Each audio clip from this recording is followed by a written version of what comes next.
La Dirección de Difusión Cultural les da la más cordial bienvenida a la 12ª edición del Festival de Lenguas y Literatura Indígena Librado Silva Galeana, que en esta ocasión les vamos a invitar a la mesa de diálogo editoriales en lenguas indígenas y les voy a presentar a nuestros participantes. El día de hoy nos acompaña Celeste Jaime de la editorial Originaria y ella es diseñadora, artista visual y su especialidad es la estampa, siendo su principal producción actualmente el dibujo, el grabado y la ilustración. Cuenta con más de 20 muestras colectivas y 3 muestras individuales. Ha expuesto en foros de México, Estados Unidos, Bulgaria, Rusia, Chile y Costa Rica. Su trabajo ha sido seleccionado en la Bienal Nacional de Arte Universitario, la Bienal Nacional de Grabado JG Posadas y el Concurso Internacional de Grabado del Caliu 2005, y ha recibido menciones honoríficas en el concurso latinoamericano de Ex Libris JG Posada y en la Bienal Nacional Alfredo Salce 2007. Radica en Morelia, Michoacán, es fundadora de Alternativa Gráfica, empresa orientada desde 2011 a la generación de productos visuales relacionados con el ámbito cultural. Se ha especializado en el diseño editorial y en la encuadernación artística, trabajando proyectos colaborativos con numerosos creadores, generando carpetas, libros de artistas, así como productos editoriales independientes. Está a cargo del diseño de la colección de Alternativa Ediciones, publicaciones autogestivas de bajo costo. En el ámbito de la gestión, ha sido parte de la coordinación de Originaria, gira de mujeres poetas en lenguas indígenas, proyecto que busca la visibilización y conocimiento de las lenguas originarias de nuestro país. Muy bienvenida a este festival. Celeste, muchas gracias por estar presente en esta mesa de diálogo. Y también, muchas gracias. Y también voy a presentarles a Héctor Martínez Rojas, nuestro siguiente participante. Él tiene una amplia trayectoria de más de 30 años en el medio editorial. En 2002, junto con otros colaboradores, inicia el proyecto de Pluralia Ediciones, editorial de Nueva Raíz Antigua, colección de poesía en donde fueron publicadas poetas importantes como Irma Pineda, Miquea Sánchez, Uber Matigua, entre otros. Fue uno de los proyectos importantes de Plural Ediciones, en donde solo fue editor y coordinador de la colección y también realizó una serie de eventos para mostrar la poesía de estos autores. Y bueno, pues Oralibrura es una colectiva de cooperación editorial.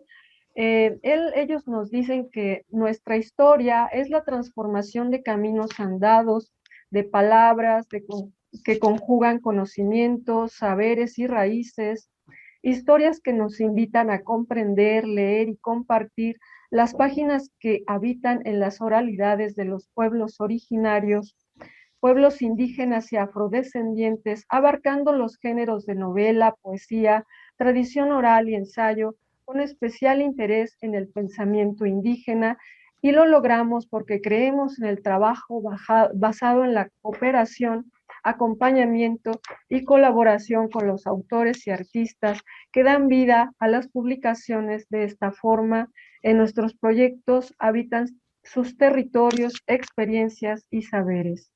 Así que muy bienvenido, querido Héctor. Gracias. Y vamos a darle la bienvenida ahora a Juan Ansaldo Meneses. Él estudió etnología en la Escuela Nacional de Antropología e Historia, es editor de la revista editorial SEACAT desde 1990, es productor de programas radiofónicos de Radio Educación, en Radio UNAM y también en Radio Ciudadana. Y SEACAT es una editorial independiente creada en 1990 que aborda temas de lengua y cultura náhuatl, etnografía y movimientos sociales, documentando principalmente las luchas de los pueblos indígenas por el reconocimiento de sus derechos. Se ha publicado más de 108 números de la revista SEACAT, así como más de 100 libros, métodos y recursos didácticos para el aprendizaje de la lengua náhuatl, literatura bilingüe, así como discos de audio y música. Muy bienvenido, querido Juan Alzaldo. Y por último, pues a nuestro moderador de esta mesa y pues también un agradecimiento especial, querido Juan Mario, por haber aceptado esta invitación y también pues por traernos esta riqueza de los pueblos indígenas en su quehacer literario. Voy a permitirme compartir un poco de tu trayectoria. Él es compilador del libro de poesía en lenguas indígenas, Las Lenguas de América, recital de poesía 3 en 2018, una edición en 11 lenguas originarias que se hablan en el continente. Desde 2004 es editor y coordinador de la colección La Pluralidad Cultural en México, con 43 volúmenes publicados a la fecha. Ella ha editado más de 20 libros de forma individual, consultor editorial en México y en el extranjero para universidades, editoriales privadas, instituciones públicas, ferias y festivales de libro. Pues muy bienvenidos sean todos a esta 12ª edición del Festival Librado Silva Galeana de Lenguas y Literatura Indígena de nuestro instituto. Y pues te dejo la palabra, querido Juan Mario. Maestra Ana Luisa Salas, muchísimas gracias. Comienzo por agradecer también a la Dirección de Difusión Cultural del Instituto Politécnico Nacional por su 12ª edición del Festival de Lenguas y Literatura Indígenas Librado Silva Galeana, recordando al maestro Librado Silva Galeana, uno de los nahuatlatos más importantes, quien desafortunadamente pues ya falleció hace algunos años. Y bueno, pues también por agradecerte a ti especialmente, estimada Ana Luisa, y sobre todo a nuestros invitados que hayan aceptado acompañarnos en esta mesa de diálogo, en esta mesa de reflexión en torno a cuál es la importancia de divulgar de forma impresa, de forma escrita, en la mayoría de los casos, aunque no es la única forma, de divulgación, la creación literaria en lenguas indígenas. Y para ello, como bien nos mencionaba la maestra Ana Luisa Salas, hemos invitado a 3 proyectos editoriales distintos, cada uno viene representado por quienes han decidido de manera interna que tienen la palabra para que nos acompañen en esta mesa. Y me gustaría comenzar con la diseñadora, la maestra Celeste Jaimes, de Originaria, que como ya nos mencionaba la maestra Ana Luisa Salas, tiene una importante ya trayectoria en el mundo editorial, principalmente en la ilustración.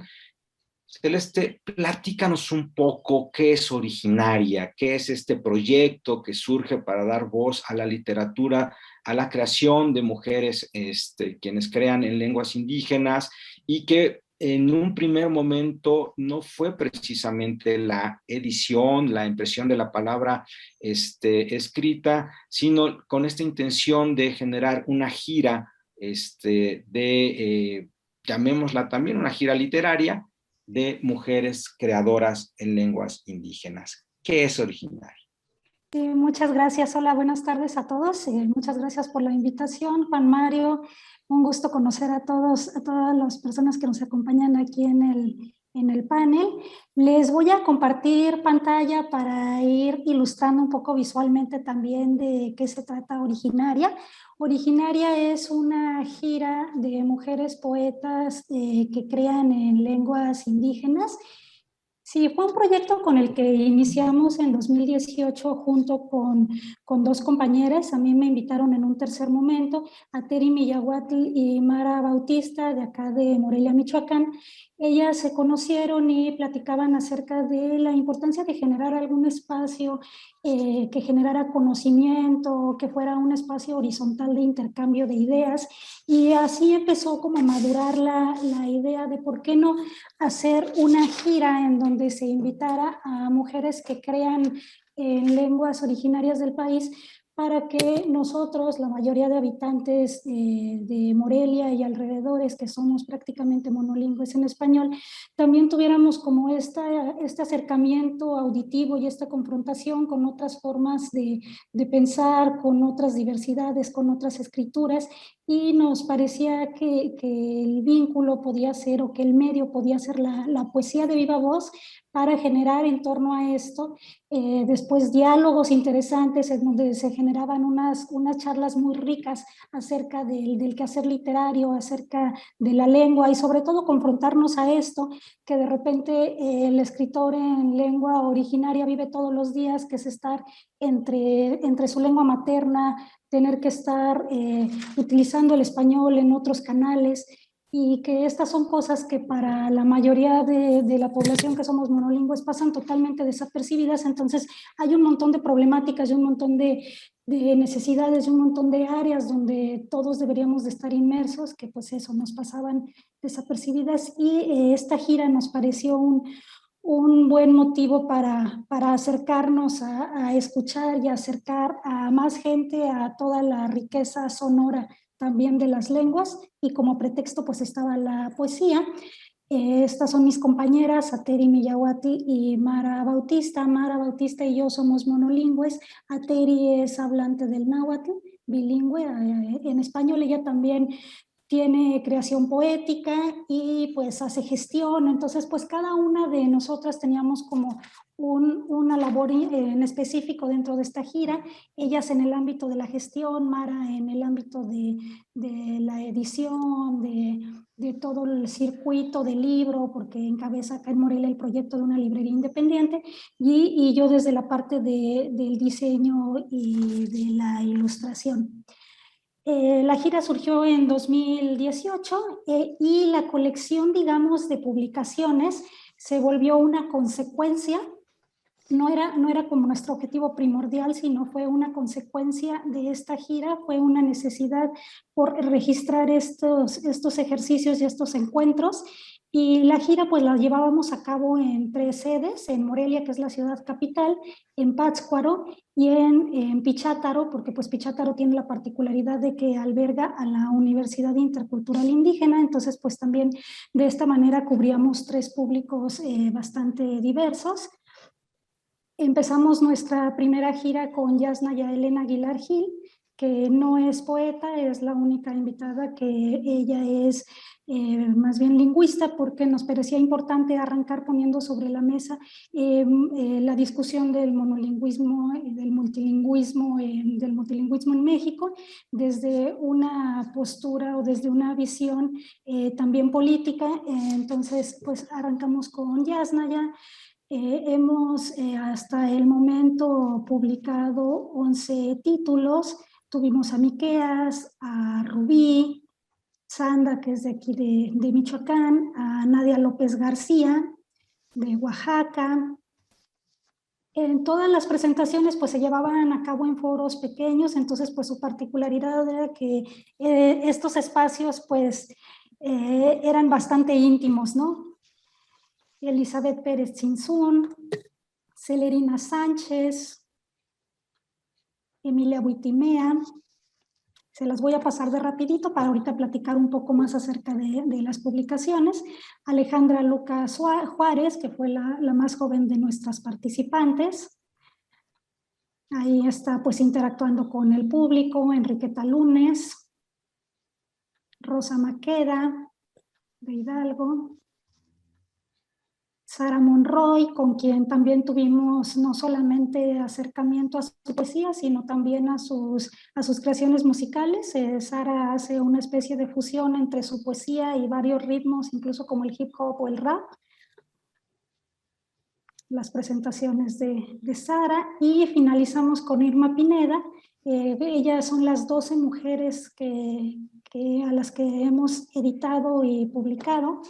Y bueno, para entrar de lleno a lo que es la parte de las ediciones, pues les platicaba que la colección editorial es más bien una consecuencia del proyecto, no empezó como su razón de ser, digamos que es uno de los brazos que nos han permitido como expandir el proyecto, y pues con mucho gusto vemos que las publicaciones han ido tomando su propio camino. Nos dimos cuenta de la importancia de publicar para generar un registro más palpable y visual que confrontara al público incluso con otros grafismos y los hiciera tomar interés en el proyecto. Y la segunda motivación fue también que las publicaciones se volvieran un medio de autofinanciamiento para el propio proyecto. De esta manera no solamente circulaba de una manera más amplia la palabra, sino que también teníamos la posibilidad de que con la venta de estos ejemplares podíamos financiar a la siguiente invitada. Entonces, desde que vino Yasna y a Elena, que fue nuestra primera invitada, empezamos con esta dinámica de hacer estas ediciones. Los primeros esfuerzos fueron totalmente autogestivos. Entre las tres hicimos una vaquita para cooperar y empezar con la impresión de estos ejemplares. Solamente editamos 100 ejemplares, son tirajes muy cortos. Están hechos pues prácticamente a mano, cosidos, sus cubiertas son impresas en serigrafía, y de esta manera pues también nos acercamos mucho como al proceso manual de hacer libros. Estos son ejemplos de los títulos de Yasna ya y de Miquea Sánchez, y de cómo también el proyecto se ha ido expandiendo o cómo se fue expandiendo hacia otras artes. Desde el primer número surgió la idea de, para tener un poco más de versatilidad en la manera de generar ingresos, de nuestros 100 ejemplares, 75 eran pues ejemplares así como los que están viendo, y 25 iban acompañados de estampas originales, que son las que pueden ver a los costados de la publicación, e invitábamos a diferentes artistas locales a que hicieran una reinterpretación a manera de homenaje de la poeta o de la invitada que teníamos. Entonces, de esta manera es que fuimos integrando también a más compañeras y haciendo una red como más amplia, todo en torno a la palabra de nuestras invitadas. Este es un poco del proceso de la edición de las estampas, que también pues es totalmente manual, que acompaña nuestros libros. Como les decía, pues son hechos a mano. La característica gráfica que une a la colección es que todas las cubiertas retoman elementos textiles de las prendas que se elaboran o que se utilizan en la región de nuestras invitadas, pues por esta analogía también del bordado con la vida y con la palabra. Con muchas de nuestras invitadas también ellas mismas bordan, entonces pues bordan con hilos, bordan con su palabra. Entonces nos parecía como una manera como linda de tomar algo íntimo y llevarlo a las cubiertas de los libros. Este es otro ejemplo de pues el colofón de nuestros libros, todos están numerados, también acompañado por la ilustración. En este caso es Enriqueta Lunes. Y bueno, esta es una visión amplia de los títulos que se han publicado con las ilustraciones que la acompañan. Después de haber generado los 12 títulos, con un apoyo al que accedimos, generamos lo que fue la antología general, en donde condensamos un poco de la creación poética de cada una de las mujeres que nos estuvo acompañando de 2018 hasta 2019. Y pues generamos este libro de tiraje amplio que nos permitió circular. Otra parte importante de los libros de Originaria es que contamos con el apoyo de Hazel, que es una cartógrafa. No se trata nada más de tener la poesía, sino también referencias cartográficas del lugar donde se habla la lengua o de donde irradia la lengua, y algunos datos acerca de la misma. Pues creo que con esto termino, Juan Mario. Muchísimas gracias. Muchísimas gracias a ti, Celeste. Podemos ver cómo, en efecto, si bien la intención original de Originaria no era la impresión de una colección, sino más bien fue una consecuencia, es una colección editorial muy bien lograda, bellamente diseñada, y que en efecto nos acerca a una presencia con la inclusión, por ejemplo, en las portadas de los bordados, de los textiles de las regiones de donde son originarias las poetas, o bueno, en el caso de Yasnaya, que no lo es, pero bueno, la región Ayuk, acompañar de un mapa para también una cartografía, una situación geográfica, y sobre todo la importancia de dar voz a las mujeres, ¿no? A la creación, y que la creación no va independiente, sino es un conjunto, ¿no? Es una creación que se une, que es una voz, una lengua surgida en un territorio, ¿no? De ahí la importancia también de una situación geográfica, ¿no? En dónde están situados geográficamente los ayuks, por ejemplo, en el caso de Yasnaya, ¿no?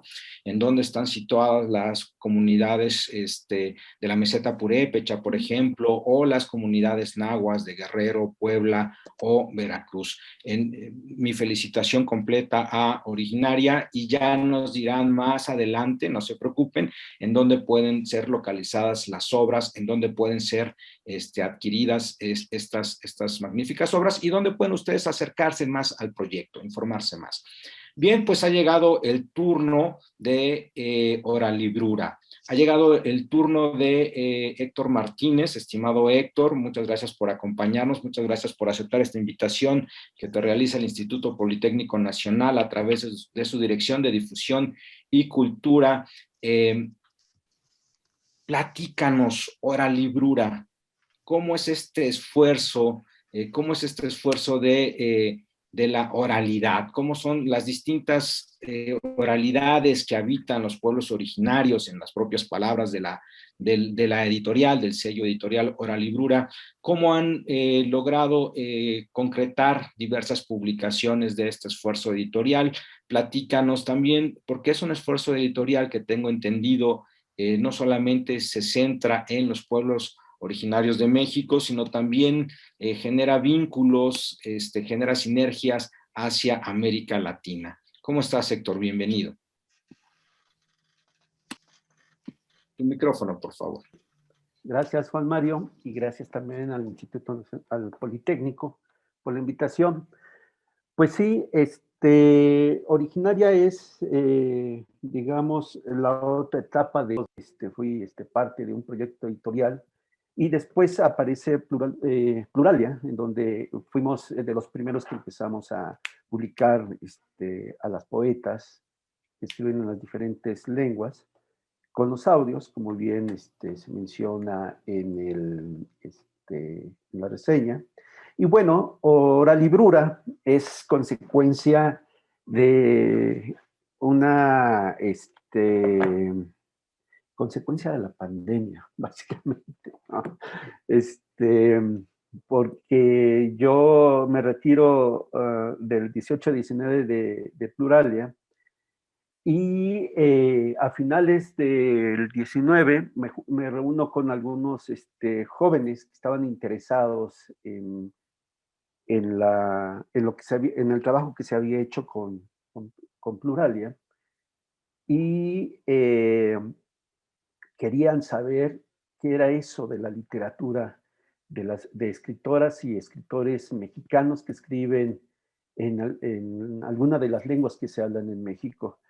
Y empezamos con el proyecto de Oralibrura una vez que tuvimos, gracias a la pandemia, una serie de entrevistas. Organizamos un programa vía internet en donde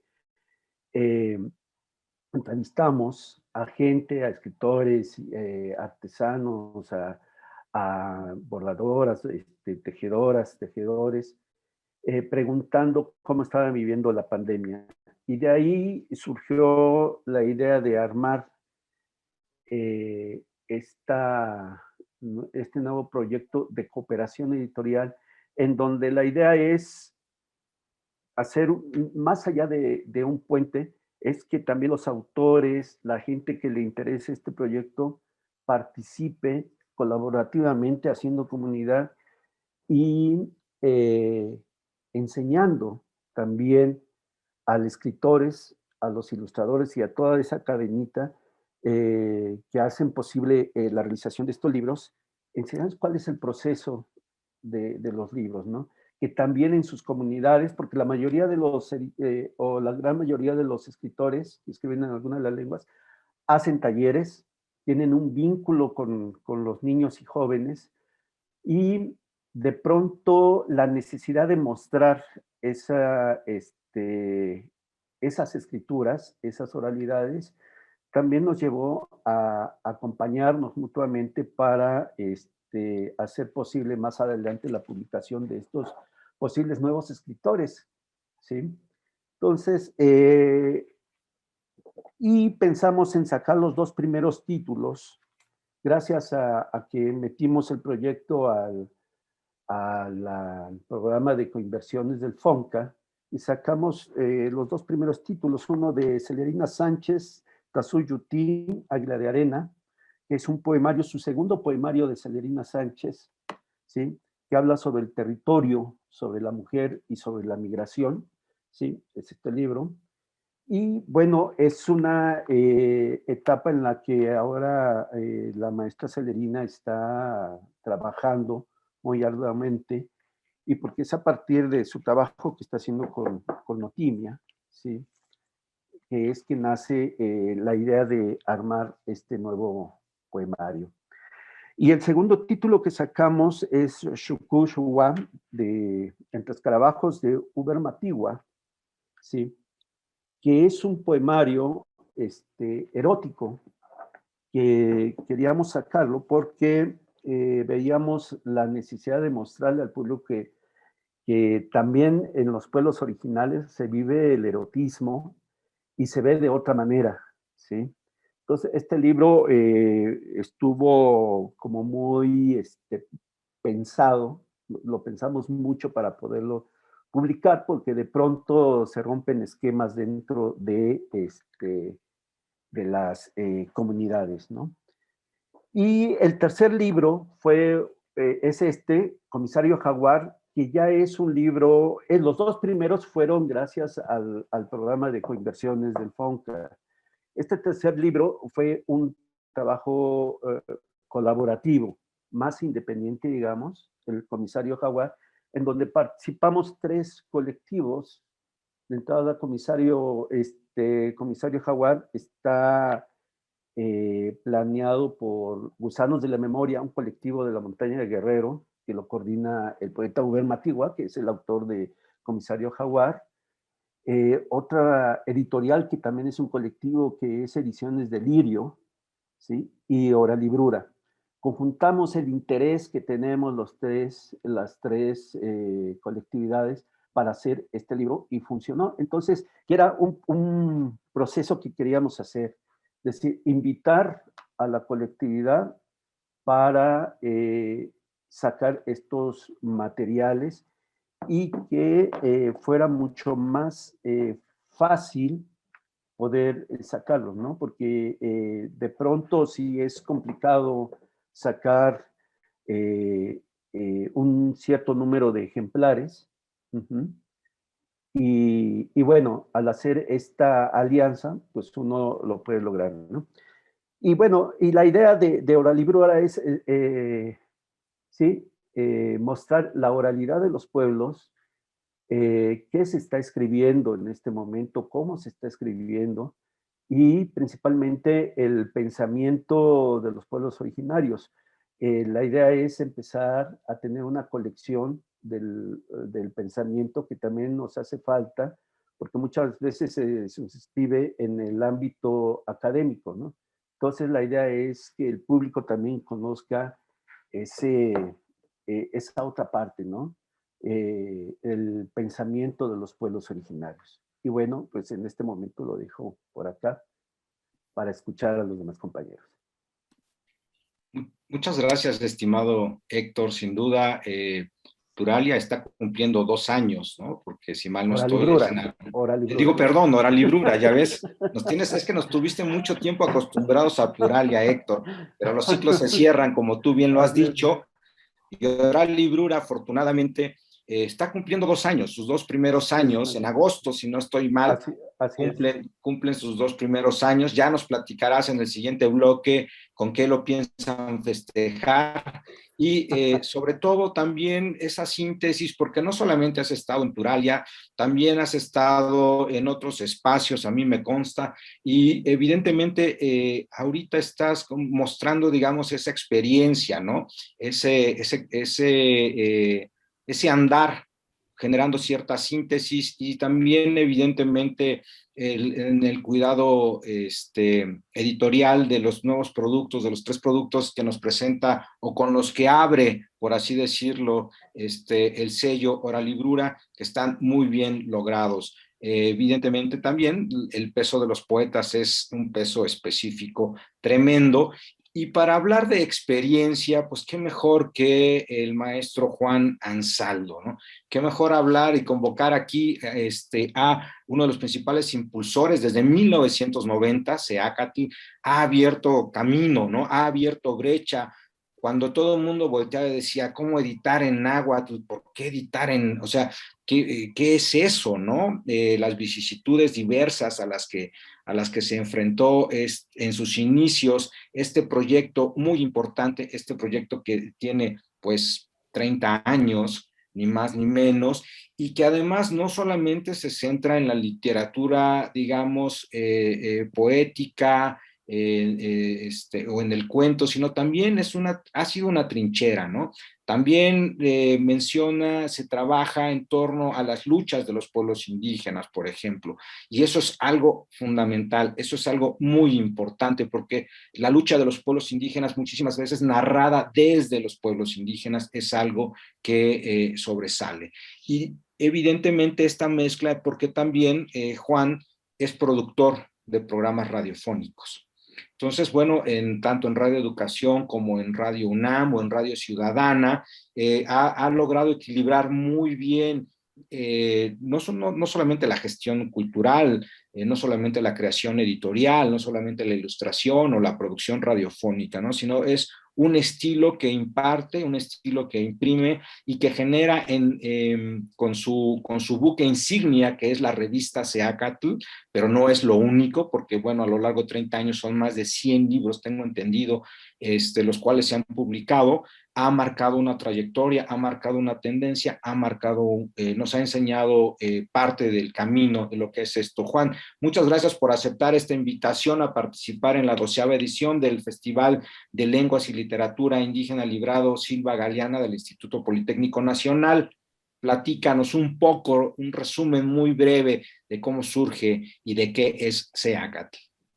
Muy bien, pues muchas gracias. Antes que otra cosa, Tlazocamati Huelmiec. Yo no soy un nativo hablante de la lengua náhuatl, aprendí debido a que, como muchos mexicanos, pues nuestros padres no nos enseñaron, y no porque no hayan querido, sino pues por una razón de racismo, de discriminación, que durante siglos prevaleció en nuestro país, tanto para los pueblos originarios como también para los migrantes. Yo soy de 2ª generación aquí en la Ciudad de México, y pues esto ha pues construido un panorama, un mapa de pues castas sociales fueron durante la colonia, pero posteriormente en el México independiente, pues se siguieron reproduciendo estas relaciones de poder entre los que pues tenemos la piel morena o procedemos de algún pueblo originario. Pues era una cosa muy, muy penada socialmente, sobre todo para las muchachas.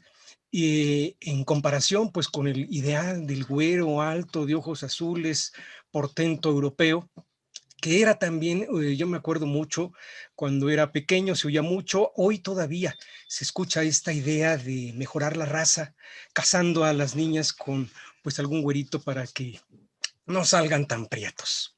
Entonces, bueno, ese es el contexto en que nosotros crecimos. Ha cambiado, definitivamente que sí, algunas cosas seguramente para bien, otras para mal, pero en el caso de las lenguas tenemos desde un principio la posición de que deben de escucharse, debemos permitirnos conocerlas. Y bueno, les decía, yo no soy hablante, tampoco me considero maestro, yo creo que todos somos aprendices en esta vida, y hay quienes, bueno, se abocan a aprender la ciencia, la técnica, en fin, las diferentes actividades de una manera muy concienzuda, pero en el caso particular de México, no ha sido fácil el que las personas interesadas en cultivar sus raíces puedan tener un espacio pues fértil para esa siembra. Al contrario, la historia oficial, en el mejor de los casos, nos vende esta idea de una leyenda, de un pueblo sanguinario, de un pueblo incluso caníbal. Esa fue la justificación, según la doctrina del descubrimiento que llegaron los europeos a esgrimir, y que por derecho les correspondía el sojuzgar a todos estos pueblos. Primero se hablaba de que eran territorios inocupados, que no tenían propiedad, y entonces llegaban y en nombre pues de un rey soberano reclamaban esas tierras para sí y a todas las almas pues también para el reino del Vaticano.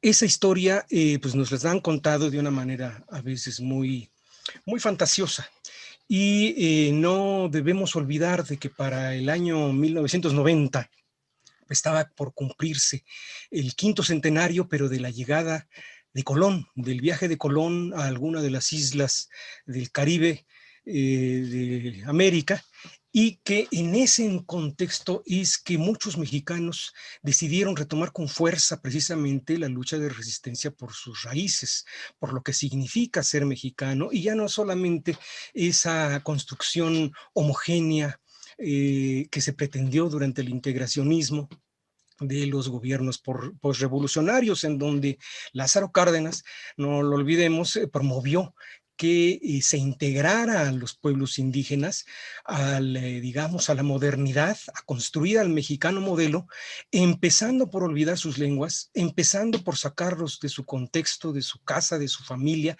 Los internados indígenas fueron, al igual que en Canadá, ahora que se hace tanto rebumbio por el hallazgo pues tan terrible de tantos cadáveres de niños sacrificados en esos internados, en donde se les aculturaba efectivamente y se les convertía en otra cosa, no en sus raíces, y durante cientos de años pues fue prohibitivo el hablar de estos temas. Quizás los mexicanistas se llamaban a aquellos estudiosos extranjeros, Alexander von Humboldt, por ejemplo, o los bibliotecarios, coleccionistas de antigüedades, se decía, ¿cómo le llaman? Anticuarios, como Lorenzo Boturini, o a quienes se les debe precisamente el hallazgo y la conservación de documentos importantísimos para la historia, pero no nada más ellos, pues, o sea, no era algo generalizado que se interesara, no digamos en la academia, sino que en la vida social era mal visto.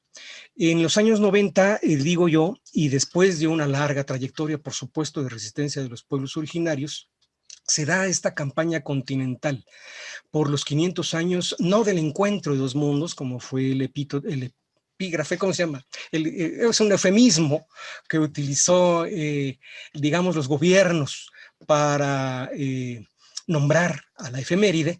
En contraposición surgió esta campaña de 500 años de resistencia que en México se llamó Negra, Indígena y Popular, para incluir a todo el movimiento popular y a todos aquellos que, descendientes de los pueblos originarios, no conservaban, por desgracia, ya su territorio, su lengua, muchas de sus costumbres, pero que había en el subconsciente de todos esta necesidad de rebatir la historia oficial y de reclamar los derechos, por supuesto. Es en ese contexto que surge la revista.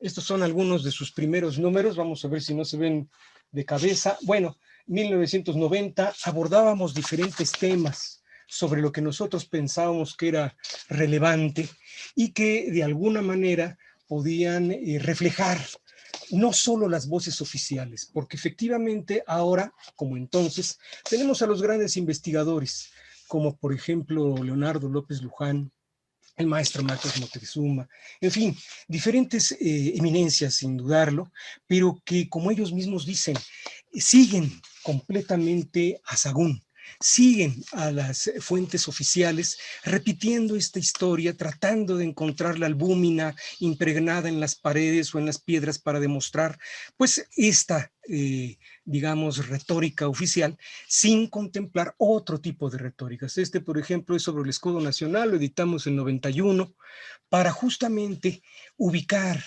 el debate en donde están las grandes contradicciones de lo que hace nuestra nación. Ese es el escudo nacional, pero no tiene ninguna serpiente, tiene el Atlas Chinoli, y bueno, sobre ello se puede abordar, y es lo que trata el número, y otras investigaciones, pues, que hasta la fecha, imagínense ustedes, con la Cuarta Transformación, nos dicen que la fundación fue en 1321 y no en 1325, o sea que es un tema polémico, actual, y que en muchas ocasiones se presta para la, digamos, versión oficial. La revista se transformó en muchos momentos. Estos son ya números que abordan la relación de los pueblos indígenas, los diálogos de San Andrés. En fin, podría yo mencionar también, por ejemplo, la revista Hojarasca, otro pues, ejemplo de lo que ha sido la edición en lenguas indígenas, que no quisiera tampoco ignorar, pero también quisiera, después de todo lo que ha sucedido, solamente hacer un pequeño homenaje. San Seome Tintli, Ipan Toigniutzitzihuan, Tocoltzitzihuan, Toconetzitzzihuan, Ipan Pahuelli Cocolistli, Toca COVID-19, Omique. Un pequeño homenaje para todos nuestros maestros. Ahorita revisando las revistas recordaba a varios de ellos que entre muchas otras personas murieron por esta pandemia que estamos padeciendo. Macuayoticate y Simocautzinocan. Que todos estén muy bien. Muchas gracias. La Xocamatimiac, maestro Juan Ansaldo, querido Juan. Es el contexto en el cual en 1990 surge, en efecto, había una comisión, recuerden la comisión que crea el gobierno mexicano, la comisión para celebrar el 5º centenario, ¿no? Que estaba evidentemente, que buscaba relacionarse directamente con España y con otros países de América Latina. Sin embargo, hubo quien alzó la voz, ¿no? Hubo quien alzó la voz y quien dijo, bueno, ¿y dónde está la voz y dónde está la presencia de los pueblos? Y es en ese contexto que Seacatl, que no fue la única en efecto, pero bueno, Seacatl sí fue de las primeras en poner el dedo en la llaga, como decimos, en señalar las contradicciones y en hacer una fuerte crítica, hay que mencionarlo, a la acción del Estado mexicano que buscaba celebrar el surgimiento del Estado actual, ¿no? Como una suave, leí hace poco, hace unos días leí un texto de Yasnaya precisamente, en donde mencionaba que, bueno, pues hacía una crítica directa a esta cuestión que la dolorosa conquista como un mal necesario, ¿no? Y por el contrario, o sea, Voces, la revista Seacatl fue fundamental en criticar, en señalar, en mencionar que pues esto no distaba mucho de ser así.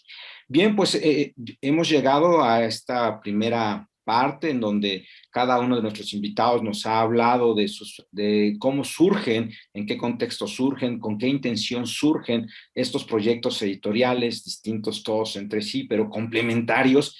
Y ahora pasemos a esta segunda sección en donde nos interesa hablar un poco más en torno a por qué consideran importante que se editen las lenguas originarias, por qué consideran importante el crear, lo hemos conversado ya en algunos otros espacios, pero por qué hay que crear lectores para los escritores, ¿no? El hecho de finalmente editar un libro, editar una publicación, uno piensa también en el público, en el lector, ¿no? Como esta parte hacia quien va dirigida esta oferta editorial. Me gustaría empezar ahora contigo, estimado Héctor. ¿Por qué consideras importante la edición en lenguas y por qué el sello Oral Librura lo considera así y dirige sus textos hacia este tipo de ediciones? Bien, yo creo que es importante. De entrada, pues somos un país multicultural y multilingüe, ¿no? De ahí partimos.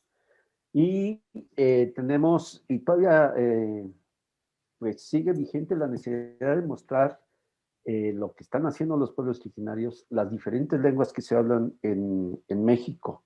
Ese es como el principal motor que tenemos. Y bueno, no hay mucha difusión de esos escritores mexicanos que escriben en las diferentes lenguas, ¿no? De pronto se hace como un apartado, ¿no? Están los monolingües, los grandes escritores reconocidos, y muy aparte están los escritores, digamos, indígenas, ¿sí? Y que muchas veces en las antologías no están presentes, ¿no? Irma Pineda ya empieza a aparecer de pronto, ¿no? O Jazz Naya, ¿no? Pero sí hace falta, y creemos que hace falta hacer esa difusión.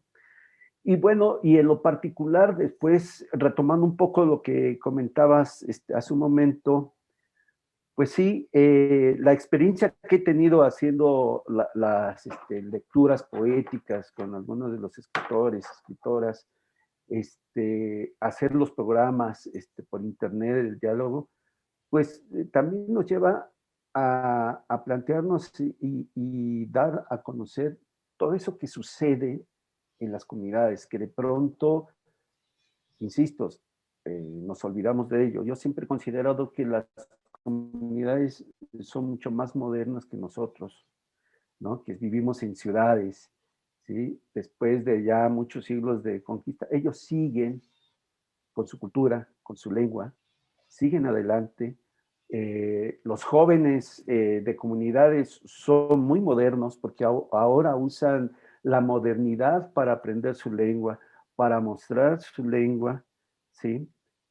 Para escribirla, para mantenerla viva, ¿no? Se pensaba que ya no había interés, pero sí hay ciertas comunidades, ciertas lenguas que pues, están pensando en cómo revitalizarlas, en cómo mantenerlas vivas, ¿no? Ahí tenemos los zapotecos, zapotecas, los mijes, ayú, está Sara Monroy con su lengua, haciendo rap, y los mazatecos también, ¿no? Entonces, pues sí ha sido importante, y toda esa experiencia que también me ha llevado a trabajar, irme, porque a veces es muy fácil estar desde esta ciudad creando los libros, pero también es importante estar ahí con ellos, saber, entender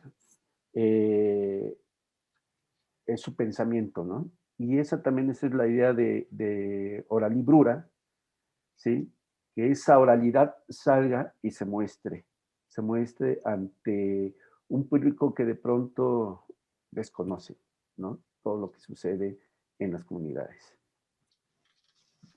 Sin duda, estimado Héctor, y nos consta, acabas de estar ni más ni menos que con Juani Peñate Montejo en Chiapas. Recientemente Juani obtuvo el premio de el PLIA, ¿no? Que no es poca cosa. También ha estado con nosotros en el Festival de Poesía Lenguas de América, y nos consta también la presencia y el acompañamiento, ¿no? Es una cuestión más allá de la importancia, la única manera de que las lenguas continúen vivas es hablándolas, pero evidentemente pensar en quienes las hablan, ¿no? O sea, no es la lengua como un ente por sí solo, ¿no? Son los hablantes, los constructores de comunidades, los constructores de redes, y en ese sentido hay un proyecto que construye nichos de confianza en sus propias palabras, ¿no? Celeste, ahora vamos con Originaria. ¿Por qué? Ya nos platicaste cómo surgió Originaria, ya nos platicaste este contexto, esta gira, el por qué aglutinan, digamos, a las primeras mujeres que participan en el proyecto, pero ahora una participación en la pregunta que estamos abordando: ¿por qué consideraron importante editar esta colección? Y editar, sobre todo, ¿por qué consideran importante editar, publicar las lenguas originarias? Sí, muchas gracias. Sí, pues editar en lo general, ¿no? Pues creo que en primer lugar, bueno, cuando empezamos con Originaria, al menos a título personal, sí puedo decir que para mí fue así un cúmulo de aprendizajes nuevos y de un montón de confrontaciones a cosas que ni siquiera me pasaban por la cabeza y de las que admito que pues tenía un total desconocimiento, ¿no? Entonces, editar primero como este medio para combatir el desconocimiento, también un medio para, pues para alzar la voz, ¿no? Para alzar un montón de voces. También teníamos ganas de recuperar este poder de la autoedición, de la cuestión de no necesitar nada más allá que ganas para poder generar nuestras propias publicaciones. decidimos empezar que Originaria estuviera enfocada específicamente a mujeres, porque pues la presencia literaria, pues la presencia de las mujeres en la literatura, pues por muchos años, pues es un ambiente que estuvo dominado mucho más por hombres, entonces de por sí editar es complejo, editar en lenguas originarias más, y siendo mujer puede ser que todavía más complejo, ¿no? Entonces por eso decidimos enfocarnos específicamente a mujeres.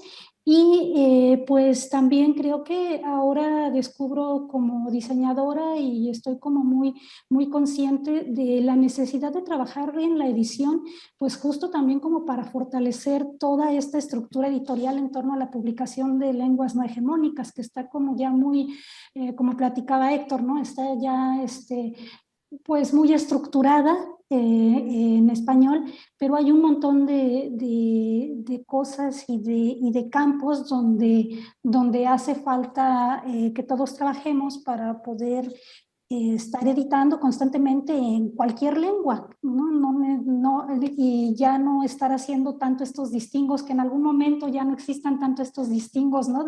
Del pequeño librero de lenguas originarias, y todas son bilingües, ¿no? Todas están publicadas en español y en la lengua, ¿no? Como si eso fuera un requisito esencial. Entonces, pues justo estas eran como que las ideas que nos movían. Sabemos que, bueno, nos hemos enfrentado a un montón de cuestiones que tienen que ver con, bueno, las variantes de las lenguas, con la corrección editorial, con la corrección ortotipográfica. Son un montón de retos, pero pues que muchas personas tenemos que entrarle para ir generando como una comunidad de personas interesadas en editar en otras lenguas, para que eventualmente dentro de unos años haya todas las herramientas para que cualquier persona pueda hacerlo, ¿no? Desde tipografías hasta, pues no sé, adaptación en software, etcétera. Hay como muchos pequeños detalles que están implícitos en la edición. Y bueno, otra cosa que también pues quiero resaltar es la cuestión del público y de luego para quién se hacen los libros. Esta es pues una cuestión que tenemos pendiente, ¿no? Porque sabemos que con la cantidad de libros que editamos, pues sí, nuestras estrategias de difusión son prácticamente las presentaciones nada más. Es como el de boca en boca, la recomendación de boca en boca, y sabemos que circula prácticamente entre público monolingüe en español, son quienes adquieren estos libros, pero sabemos que tenemos como el compromiso de llegar más allá. Con la antología lo más que pudimos hacer, que ya teníamos pues 1000 ejemplares impresos, fue ir a comunidad en Guerrero, comunidad en Oaxaca, y distribuir entre las mismas autoras para que ellas hicieran llegar a las bibliotecas comunitarias de sus espacios los libros. Pero sí, ese es otro tema en el que también hace falta como reforzar mucho esta conexión entre quien hace los libros y pues para quién los estamos haciendo, ¿no? Y de qué manera pueden ser realmente como efectivos nuestros esfuerzos para que podamos conectar en realidad con y abonar a esta parte como desde nuestros nichos de especialidad a la generación de lectores, ¿no? Por ejemplo, acá en Michoacán, que pues la lengua originaria que más se habla es el purépecha. Hace poco, trabajando proyectos infantiles, nos platicamos mucho con los autores, ¿no? De cómo sucede que los materiales a veces pues no están ni bien cuidados ni bien hechos, ¿no? Parece que no se les pone como el esfuerzo que requiriera, ¿no? Parece que las publicaciones en lenguas originarias a veces son publicaciones como de segunda, y eso es pues muy triste. Ella me decía, es que de niña nunca tuve un libro bonito, ¿no? Yo decía, por supuesto, todos los libros en español están bonitos y un libro en mi lengua no, ¿no? Entonces, justo creo que pues la importancia de publicar radica en esto, ¿no? En irnos entrenando, en generar todos estos, ir fortaleciendo toda esta estructura editorial que acompaña pues a la generación de los libros. Y pues otra cosa justo de de esta parte de también como que sacar los libros o sacar o llevar la voz de las poetas y de los autores en lenguas originarias pues a las calles, es que hemos podido ir generando también como una especie de comunidad en donde hemos estado como tomando conciencia todos de que el público se vuelve comunidad y podemos construir como desde nuestros pequeños núcleos lo necesario para estar financiando estos proyectos, ¿no? En Originaria nuestros proyectos han estado financiados tanto por nuestro dinero, por el apoyo del público, y también hemos tenido acceso tuvimos acceso a coinversiones de FONCA también, con el que pudimos hacer esta antología de tiraje amplio.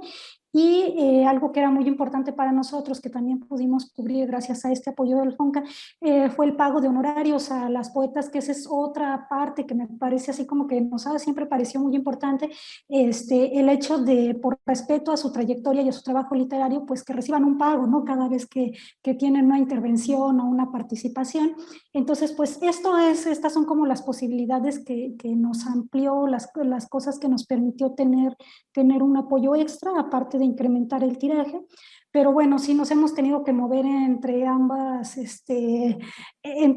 posibilidades, ¿no? Tanto autoeditar como hacerlo a través de apoyos. Y bueno, pues más bien como que la importancia es que esto, o sea, que como que de manera comunitaria, eso me gustó mucho, como decía Héctor, que nos demos cuenta de que pues la voz es nuestra y pues también nosotros tenemos el poder de hacer los libros, ¿no? Entonces, pues justo eso creo que es como lo que nos motivó en Originaria. Bueno, parte de muchas otras cosas que nos motivaron a llevarlo a lo visual y a lo táctil, ¿no? También, porque creo que acá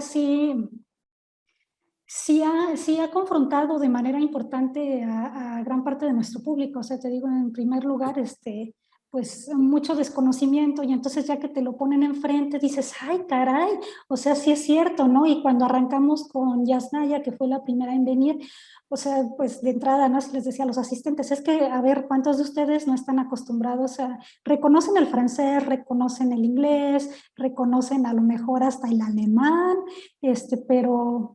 O sea, sabes que en México se hablan otras lenguas, sabes cómo suenan, siquiera te interesa saberlo. Entonces, pues todas estas como pequeñas vueltas a los engranes, pues son las que, pues es lo que se mueve, ¿no? Y como que pues a todos nos toca poner pues un poco de nuestra parte para que se vaya moviendo más la rueda.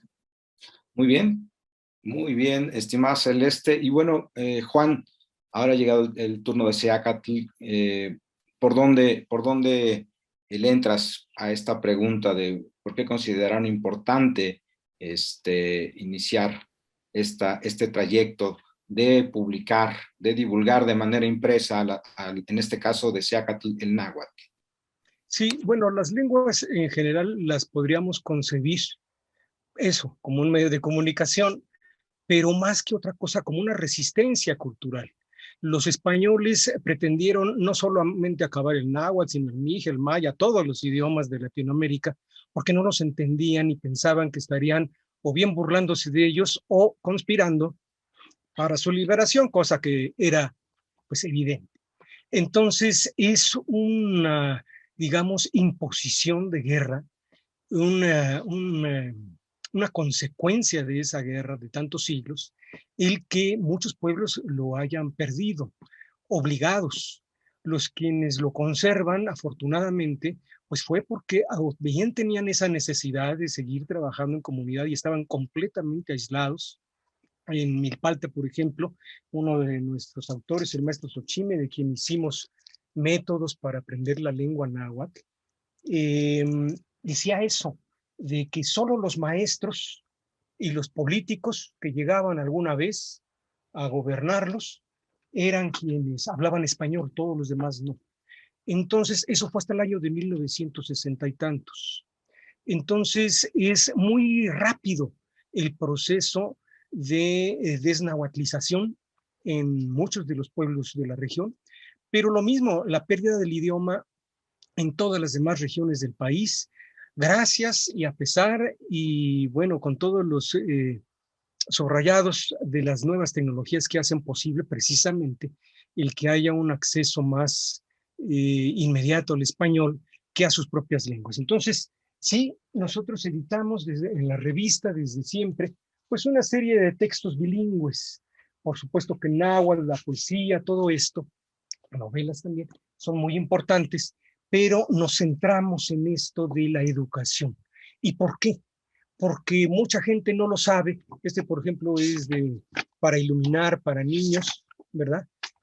Tratando de llegar a diferentes públicos, es lo que también estamos comentando. Hicimos material didáctico, como son memoramas, en fin, diferentes elementos que no solamente pudieran disfrutar las personas en un poema o en una narración, sino también en la vida cotidiana, en un juego, en un proceso de aprendizaje, por supuesto, en algo que tenía que ver también con la vida cotidiana a través de los calendarios. Hacemos agendas desde entonces, y yo les puedo decir que antes, entre los objetivos, el público que tenía como por objetivo todas estas publicaciones, no era un público que nosotros hubiéramos definido por una política de mercadotecnia.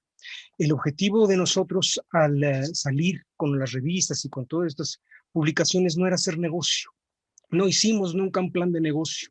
En diferentes épocas y ahora se nos han acercado algunas instituciones para ayudarnos en esto de la pandemia, sobrevivirla. Y bueno, ellos se maravillan qué estamos haciendo para sobrevivir y nos proponen tomar cursos de mercadotecnia digital y todo eso, pero no, nunca nosotros nos lo planteamos como tal.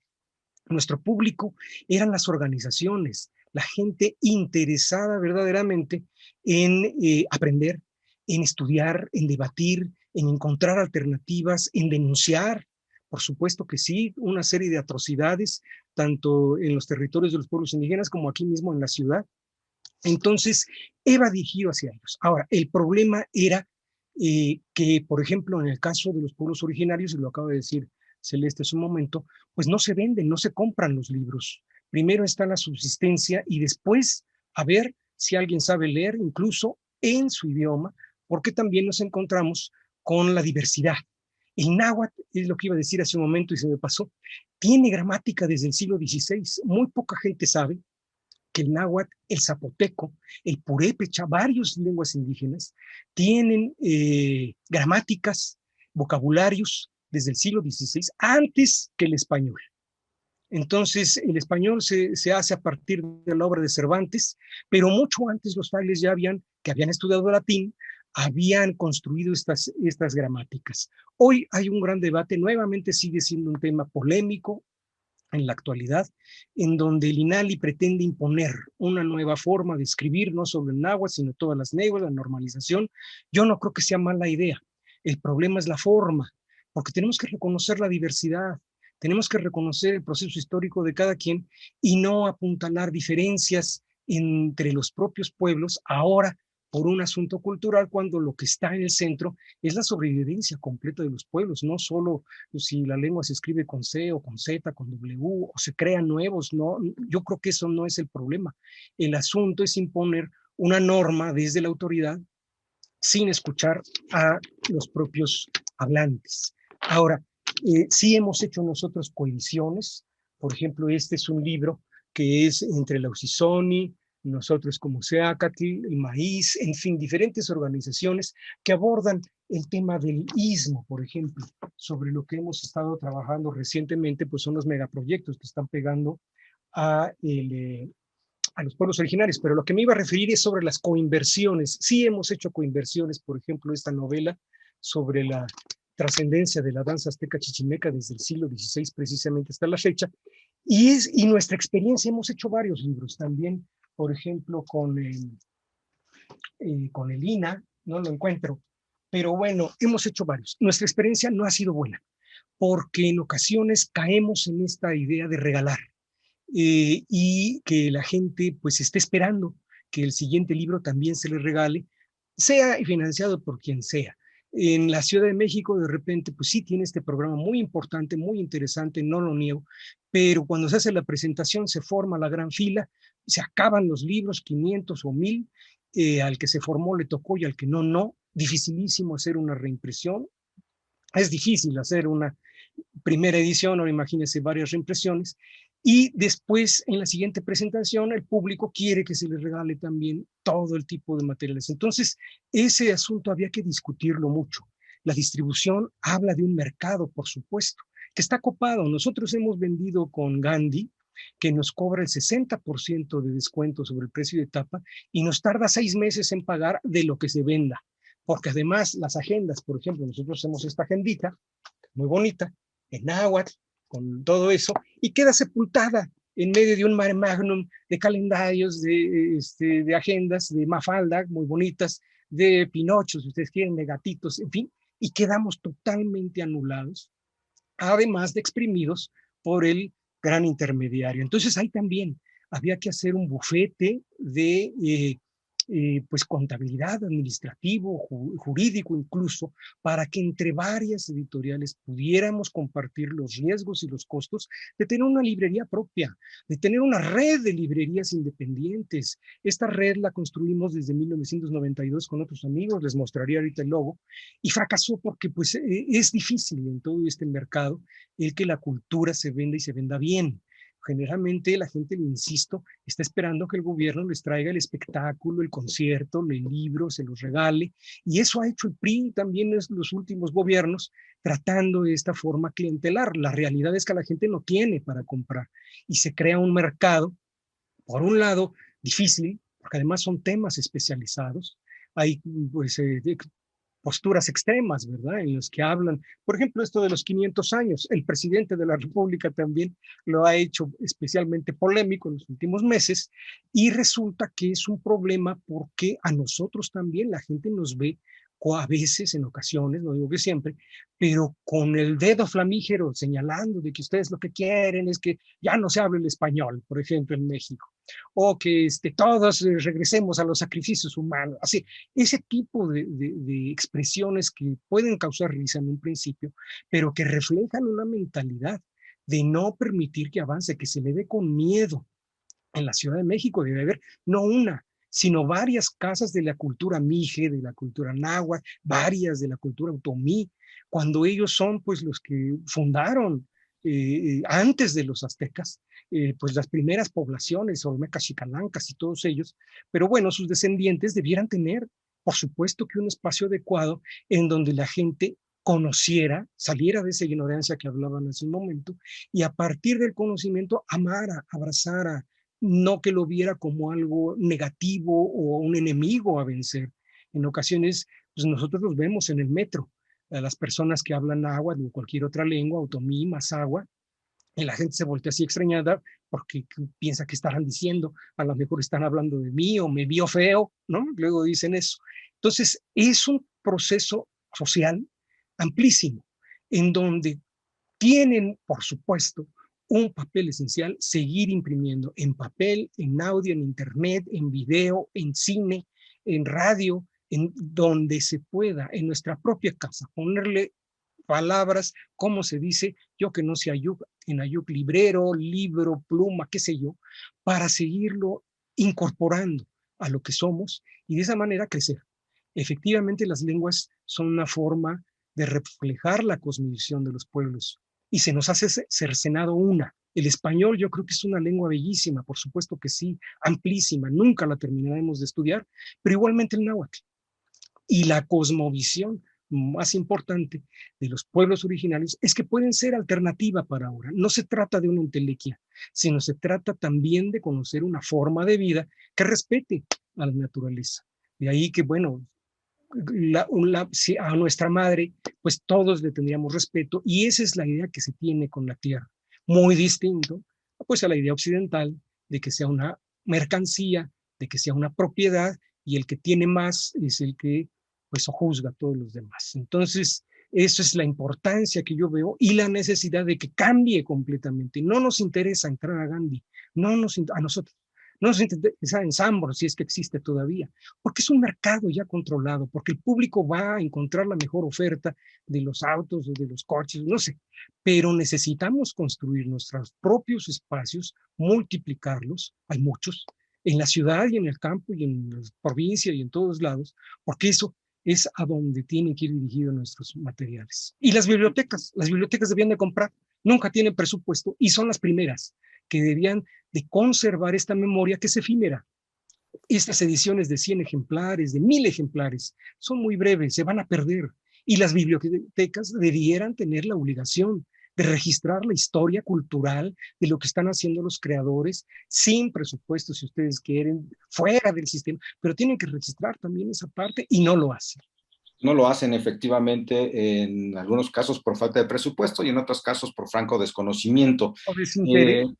La distribución, has puesto un dedo muy importante en la llaga de la distribución, pues ya lo tienen ahí, la distribución como uno de los puntos importantes, menciona Juan, y bueno, yo comentaría o simplemente agregaría que en efecto, Juan, los otomís, los mazaguas, siguen construyendo esta ciudad. Son ellos, son los jóvenes migrantes quienes levantaron el segundo piso, quienes están en las construcciones del metro, quienes están levantando los rascacielos que se erigen en estos momentos, ¿no?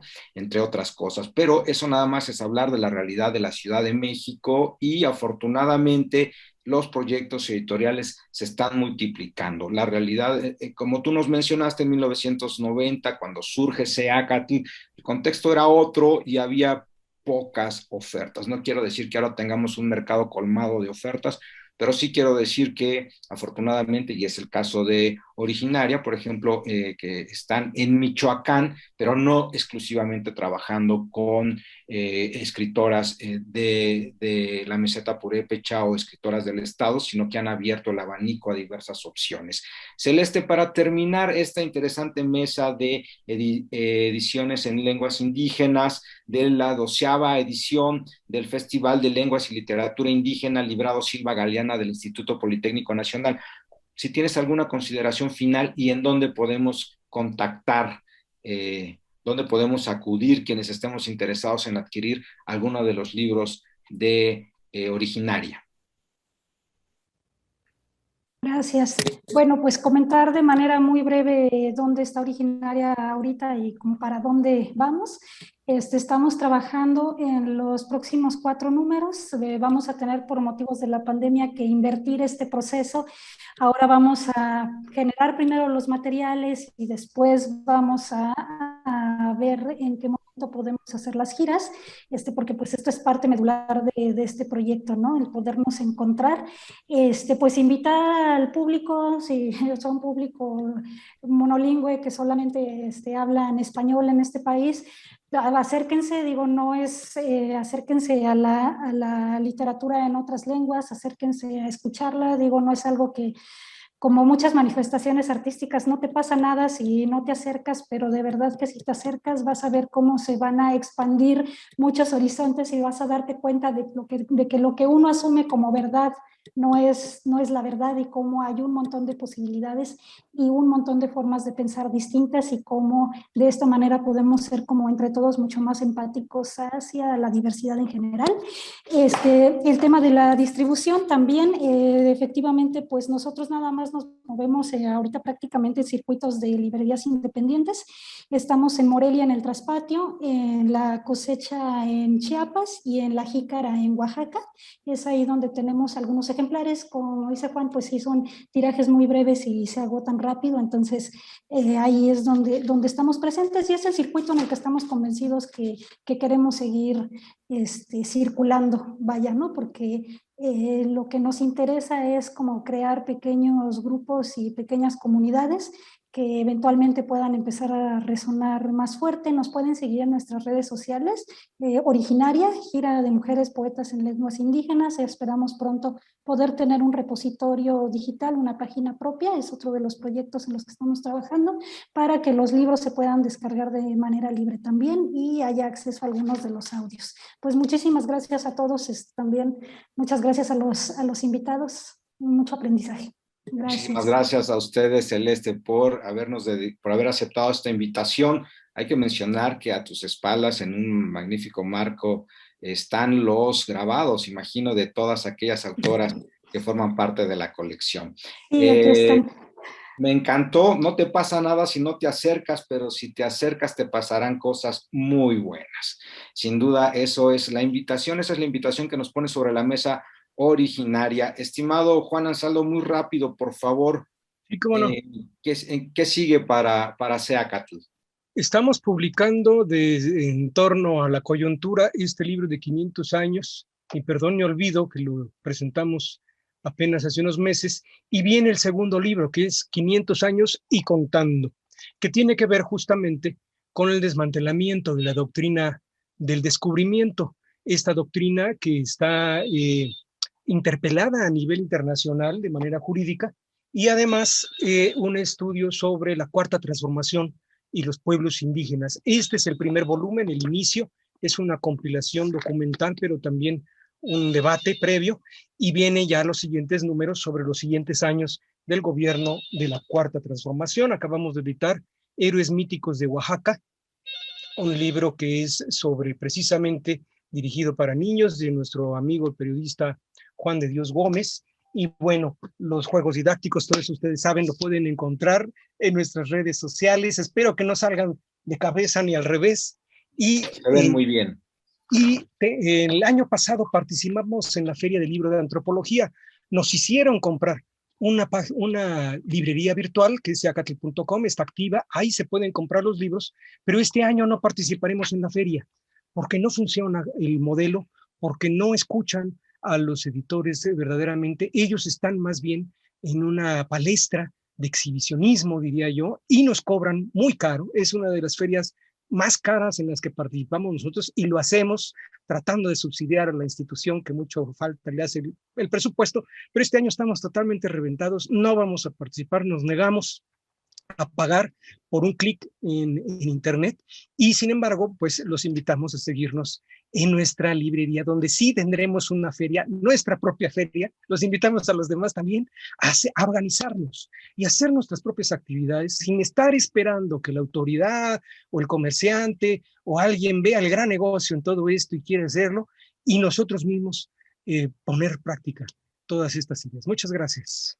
Gracias a ustedes, Juan Ansaldo de Seacatl. Ya tienen ahí ustedes la invitación abierta, seacatl.com.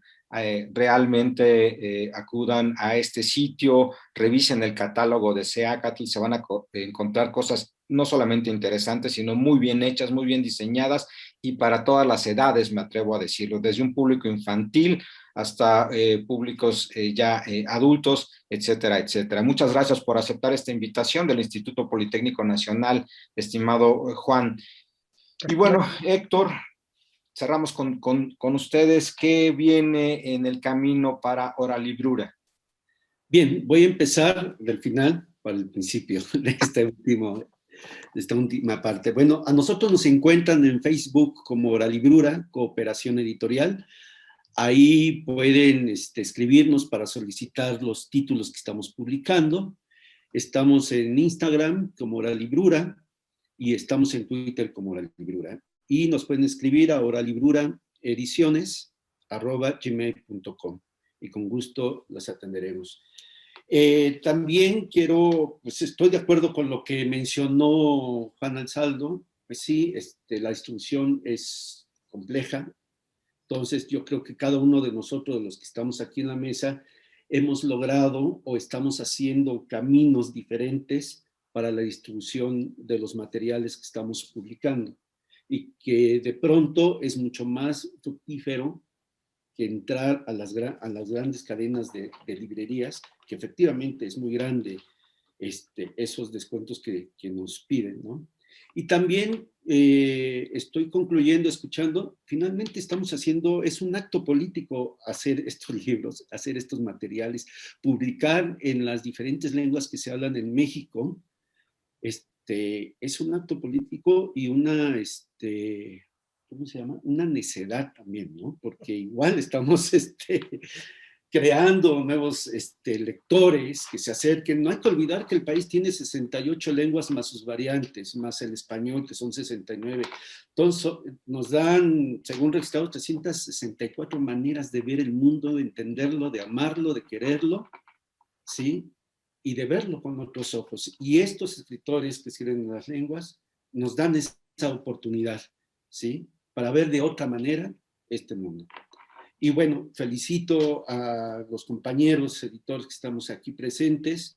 Gracias al Politécnico, gracias Juan Mario. Y pues que el público se atreva a leer y a descubrir esta literatura que está hecha también por escritores mexicanos.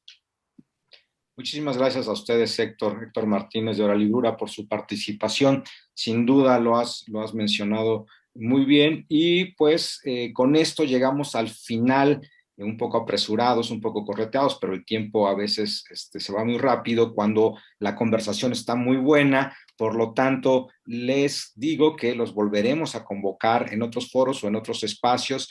También agradezco no solamente el espacio al Instituto Politécnico Nacional, sino al programa de Radio Pluriversos, y pues le doy la palabra a la maestra Ana Luisa Salas, quien despedirá la mesa y nos compartirá también las redes sociales de la propia Dirección de Difusión Cultural del Instituto Politécnico Nacional. Mi nombre es Juan Mario Pérez, nos saludamos en la próxima. Muchas gracias por esta mesa de diálogo que aporta a los procesos editoriales de las lenguas indígenas de nuestro país y también por sensibilizarnos sobre la cultura de la inclusión y la diversidad. Y bueno, pues también muchas gracias por habernos acompañado al público en general y también los estamos invitando a seguir pendientes de las actividades de este 12º Festival de Lenguas y Literatura Indígena Librado Silva Galeana a través de las redes de Facebook, Twitter e Instagram. Y pues nos vemos también, esperemos encontrarnos muy pronto. Juan Mario, muchas gracias.